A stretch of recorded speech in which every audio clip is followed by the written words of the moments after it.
महाराणा प्रताप, एक नाम जो कभी झुका नहीं। नमस्कार दोस्तों, आज हम बात करने जा रहे हैं एक ऐसे योद्धा की जिसने जमीन नहीं छोड़ी पर स्वाभिमान भी नहीं छोड़ा, जिसने हार स्वीकार की लेकिन आत्मसमर्पण नहीं किया, जिसका जीवन संघर्षों से भरा था लेकिन जिसकी आत्मा अडिग रही। क्या आपने कभी सोचा है कि जब सब कुछ आपके खिलाफ हो, शक्ति, साधन, समय सब विपरीत हो, तो क्या तब भी आप अपने सिद्धांतों पर अडिग रह सकते हैं? क्या आप झुकना पसंद करेंगे या टूट कर भी खड़े रहने का साहस करेंगे? आज की कहानी हमें यही सवाल पूछती है, क्योंकि आज हम बात कर रहे हैं महाराणा प्रताप की। शुरुआत, एक बालक जो कभी झुका नहीं। दोस्तों, राणा प्रताप का जन्म 9 मई 1540 को हुआ था। महाराणा उदय सिंह और रानी जयवंता बाई के पुत्र। एक ऐसा राजवंश जो मेवाड़ की मिट्टी से जुड़ा हुआ था और जिसकी रगों में बहता था स्वतंत्रता का जुनून। कहते हैं बचपन से ही राणा प्रताप बाकी बच्चों से अलग थे। उनकी आंखों में चमक थी, पर वो चमक सत्ता की नहीं, सम्मान की थी। जब बच्चे तलवार को खेल समझते थे, राणा प्रताप उसे कर्तव्य समझते थे।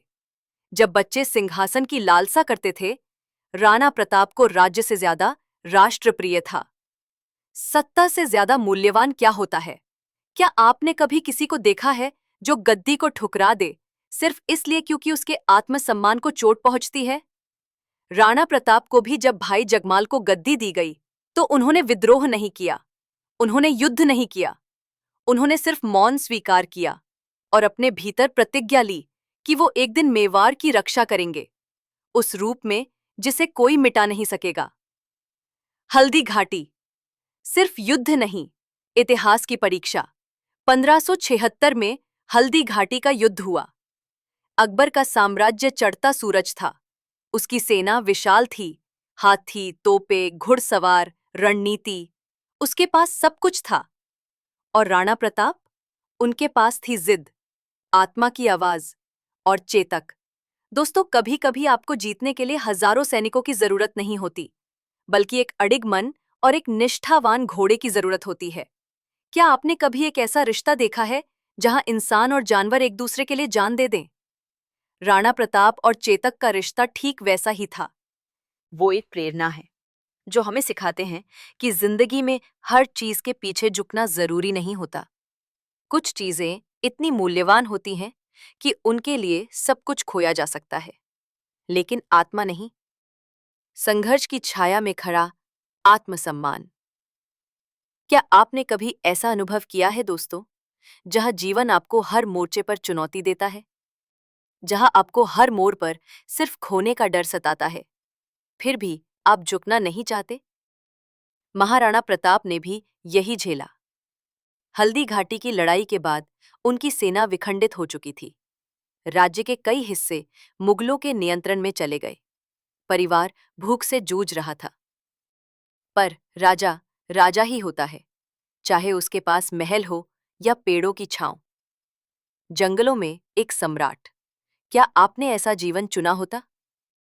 प्रताप ने महलों के बजाय जंगल को चुना। सोने की थाली की जगह पत्थर पर खाया गया भोजन चुना।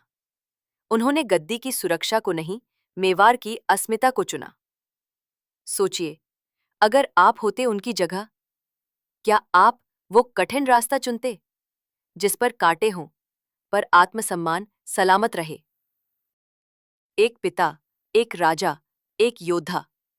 एक बार की बात है, जब उनकी बेटी को भूख लगी और रानी ने जंगल से घास को पीसकर उसे आटे जैसा कुछ दिया। उसे पकाने के लिए राणा प्रताप ने लकड़ी जुटाई, आग जलाई, और जैसे ही वो खाना तैयार हुआ, एक जंगली कुत्ता आकर सब कुछ ले गया। दोस्तों, उस क्षण राणा प्रताप रो पड़े। क्या आप कल्पना कर सकते हैं, एक ऐसा राजा जो युद्ध में नहीं, बल्कि अपनी बेटी की भूख के आगे टूट जाए? पर यहीं से उनके जीवन में एक नया मोड़ आया। एक पत्र जिसने चिंगारी को ज्वाला बना दिया। उसी समय अकबर के दरबार में रहे एक कवि भमा शाह प्रताप से मिलने आए। उन्होंने कहा, महाराणा, आपके जैसे राजा के लिए हम धन और साधन जुटाएंगे, बस आप झुके मत, हम लड़ेंगे और जीतेंगे। भामाशाह ने अपनी पूरी संपत्ति राणा प्रताप को समर्पित की और यहीं से मेवाड़ के स्वाभिमान की दूसरी लड़ाई शुरू हुई। एक राजा की वापसी, मैदान में नहीं, मानसिकता में। अब प्रताप फिर से सक्रिय हुए। उन्होंने गेरिला युद्ध तकनीक अपनाई। छोटी छोटी टुकड़ियों में युद्ध करके उन्होंने धीरे धीरे उन सारे क्षेत्रों को वापस जीता जो उन्होंने। महाराणा प्रताप का जीवन ठीक वैसा ही था। उनका शरीर बूढ़ा हो गया था, पर उनकी आत्मा आज भी सिंह जैसी गर्जना कर रही थी। अंतिम समय, पराजित शरीर, अजय आत्मा। 29 जनवरी 1597। ये वो दिन था जब मेवाड़ का सूरज अस्त हुआ। महाराणा प्रताप ने इस दुनिया को अलविदा कहा।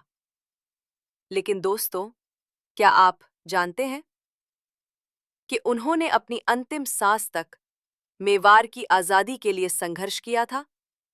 यहां तक कि अंतिम क्षणों में भी उनके पास वही प्रश्न था, क्या मेरा मेवाड़ स्वतंत्र है? क्या आपने कभी किसी को इतनी निष्ठा से जीते देखा है, जहां जीवन का हर पल एक लक्ष्य को समर्पित हो? उनकी मृत्यु नहीं, एक विचार की मशाल। महाराणा प्रताप की मृत्यु एक समाप्ति नहीं थी, वो तो एक प्रारंभ था, उस चेतना का जो हर पीढ़ी में स्वाभिमान और स्वतंत्रता की चिंगारी बनकर जन्म लेती है।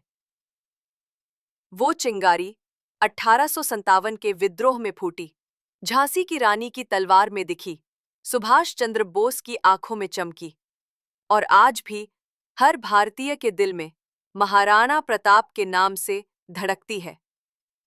उनके जीवन से मिलने वाली 5 अमूल्य सीखें। 1. राइटेरियन के लिए हर कीमत स्वीकार करनी चाहिए। उन्होंने कभी अकबर की अधीनता स्वीकार नहीं की। 2. नगी, असली नेता अपने लोगों के साथ हर कठिनाई झेलता है। जंगलों में रहना, भूखा रहना, छाल खाना, उन्होंने सब सहा, पर जन कल्याण नहीं छोड़ा। 3. वीकीचा साहस युद्ध जीतने में नहीं, स्वयं को हारने से रोकने में होता है। वो शारीरिक रूप से हारे, पर मानसिक रूप से कभी नहीं झुके। 4. धनों का अभाव संकल्प की शक्ति को नहीं रोक सकता। बिना धन, बिना महल, बिना सेना के भी उन्होंने अपने राज्य को दोबारा खड़ा किया। 5. एक सच्चे योद्धा की पहचान उसकी अंतिम सांस तक चलने वाली निष्ठा होती है।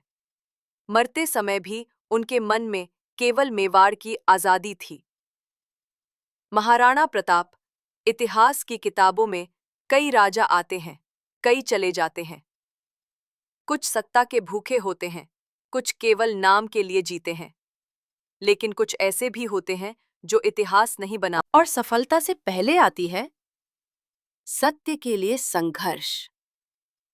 उनकी विरासत एक सिंह की दहाड़ है, जो हर उस इंसान के भीतर गूंजती है जो कभी टूटा हो, कभी झुका हो, लेकिन फिर भी खुद को उठाकर कहता है, मैं प्रताप हूं, मैं अडिग हूं, मैं अमर हूं।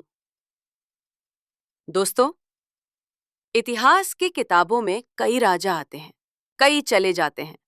कुछ सत्ता के भूखे होते हैं, कुछ केवल नाम के लिए जीते हैं, लेकिन कुछ ऐसे भी होते हैं जो इतिहास नहीं बनाते, बल्कि इतिहास को जिंदा रखते हैं। और महाराणा प्रताप उन्हीं में से एक है। महाराणा प्रताप का जीवन सिर्फ तलवारों और युद्धों की दास्तान नहीं है। वो कहानी है एक आत्मा की, जो न कभी झुकी, न कभी टूटी। वो जीवन है एक ऐसे व्यक्ति का जिसने जंगलों में रहकर भी राजा की गरिमा को बनाए रखा, जिसके पास महल नहीं था, पर महानता का ताज था, जिसके पास सोने की थाली नहीं थी, लेकिन पवित्र आत्मसम्मान का भोजन था। उनके जीवन की सबसे बड़ी उपलब्धि ये नहीं थी कि उन्होंने कितने युद्ध लड़े, बल्कि ये थी कि उन्होंने स्वाभिमान का झंडा झुकने नहीं दिया। जब पूरे भारत में एक के बाद एक राजा अकबर के दरबार में झुकते गए, तब महाराणा प्रताप ने कहा, मैं अपने पूर्वजों की धरती पर झुकने नहीं आया। हल्दी घाटी का युद्ध हारकर भी वो हमें जीत का नया अर्थ सिखा गए। उन्होंने बता दिया कि जीत केवल परिणाम में नहीं, बल्कि हमारे विचारों की दृढ़ता में होती है। जब उनकी बेटी भूखी थी, जब परिवार ने पेड़ों की छाल खाई, जब चेतक अपने खून से जमीन को सींच रहा था, तब भी राणा प्रताप अडिग रहे, अविचल रहे, अजेय रहे। उनकी उपलब्धियां सिर्फ भौतिक नहीं थीं। उन्होंने एक चेतना खड़ी की कि राजा वो नहीं जो सिंहासन पर बैठे, राजा वो है जो आत्मा की आवाज पर अडिग खड़ा हो। आज जब हम सुविधाओं की दुनिया में रहते हैं, तो राणा प्रताप हमें याद दिलाते हैं कि सुविधा से बड़ी चीज होती है स्वाभिमान, समर्पण से बड़ी होती है संकल्प, और सफलता से पहले आती है सत्य के लिए संघर्ष। उनकी विरासत एक सिंह की दहाड़ है जो हर उस इंसान के